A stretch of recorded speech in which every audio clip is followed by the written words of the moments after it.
I'm Max Garcia, and I kind of have an obsessive personality, and my latest obsession is anything Lin-Manuel Miranda puts his hands on. It's just, I'm so proud of what John made, and But you guys- there's a moment where I sing with Anthony, and he played my old part, and I get to duet with him, and I'm on a fire escape, and he's a floor below me, and I'm singing a new harmony, and he's singing my old harmony, and there's all these like full circle moments. It was like a dream come true. So that right there was a clip of Lin-Manuel Miranda, and what makes him special from like my other obsessions of Tua Tagovailoa or Bitcoin or Elon Musk or running or the weather, what makes this guy special?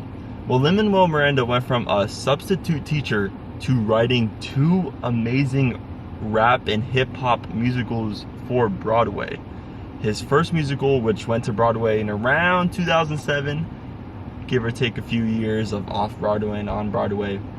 And then his second musical, Hamilton, which is probably the most famous Broadway musical of all time, that was released in around 2015 and 2016.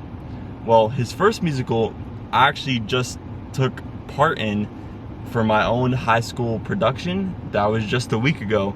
And now, today, In the Heights went from Broadway to an official movie in the movie theaters, starring Anthony Ramos, who is also just a precious spirit. It was a special experience, like, cause I think as a kid growing up, I never had a movie like this, you know, to watch. I never seen this like Latino explosion on a screen like that. So Anthony Ramos is starring as like the main character, Usnavi, in the Heights. You know, it's like in the Heights. Just interesting grammar there, interesting syntax, because my syntax is highly complicated because I emigrated from the single greatest little place in the Caribbean. Just a line from the musical.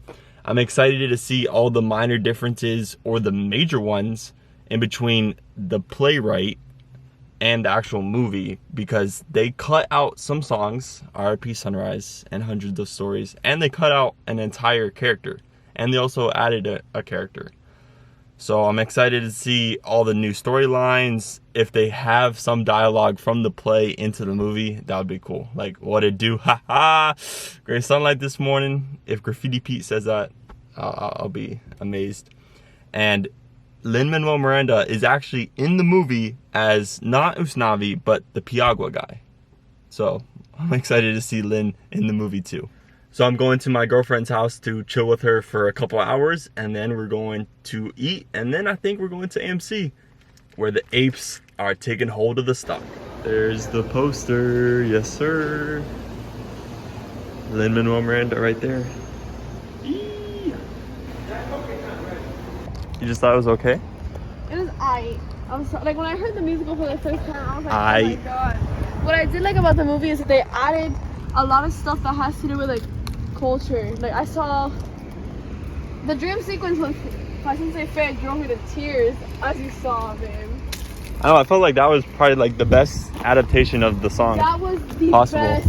Yes, literally. Like, there's no other way I could have imagined it. It was perfect. So my thoughts of the In the Heights movie. I actually really enjoyed it. I don't know if it's like 100% Rotten Tomatoes, but it's a really good adaptation of the movie, except for a couple things. I really didn't like the end of Sonny's character. It just didn't make too much sense. Like, you don't know what Sonny's gonna do in the future.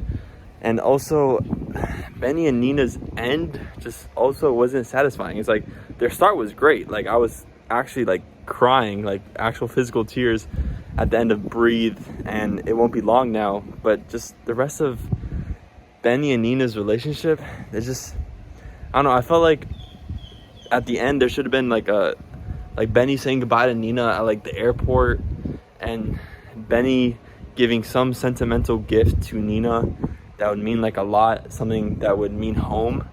But that didn't really happen. And also, I gotta say, they actually brought a few things from the original musical to the movie. So all the songs that they cut were actually just background songs without lyrics. And also, Lin-Manuel's friends that were in the Heights and Hamilton, Seth Stewart and Christopher Jackson, were in the movie too.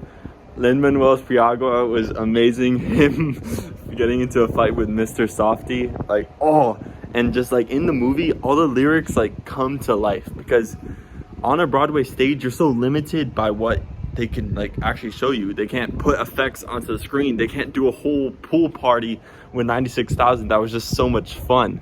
So I really like the beginning of the movie. Towards the end, I have some questions because there's really two catalysts for the In the Heights story. It's the blackout and Abuela's death. And they just combine those two in like 5 minutes, and it kind of makes the rest of the Act 2 songs kind of and it's kind of funny because Anthony Ramos' character Snavi is telling like the story to kids, and that's like where we just get more explanations on stuff. And some of the storytelling that was done in the songs that they cut out were just dialogue that made sense. And probably one of the best character switches from the Broadway musical to the movie is probably both Vanessa and Abuela. Abuela just got a bunch of just touching dialogue, and Kayla's like really close to her Abuela, so that touched her like a lot. And Vanessa wants to become this fashion designer, and in the Broadway musical, Graffiti Pete sells t-shirts, but he doesn't do that here. He actually just gives like t-shirts that just like he wipes away paint with to Vanessa for free to give her inspiration for a whole clothing line. And I guess that's the new ending of the movie. I liked it. And the part where Snavi was just like this, and then he smushed his face against it. That part was funny. But now me and my girlfriend are gonna watch In the Heights again on HBO Max this time at someone's home with a bunch of theater kids that I just did In the Heights with. So just watching it with everyone, seeing their characters on the screen. It was a crab. A little crab. It's a crab. I drew the crab in the corner. And then he's like, it's gonna be worth millions. Thousands. It's worth 25 cents, bro. Chillax. I just want to claim this right now. I'm going to NYC to see Hamilton in person because I need to see it before it gets off of Broadway. And I'm kind of excited for the Hamilton movie if that ever happens. Guys, it literally looks like the exact club scene. Oh yeah, go ahead. Can I get a water bottle? Me at my audience and now I'm gonna walk into the audience, hence I am not throwing away my shot. I am not throwing away my shot. This is my one big chance to bring on the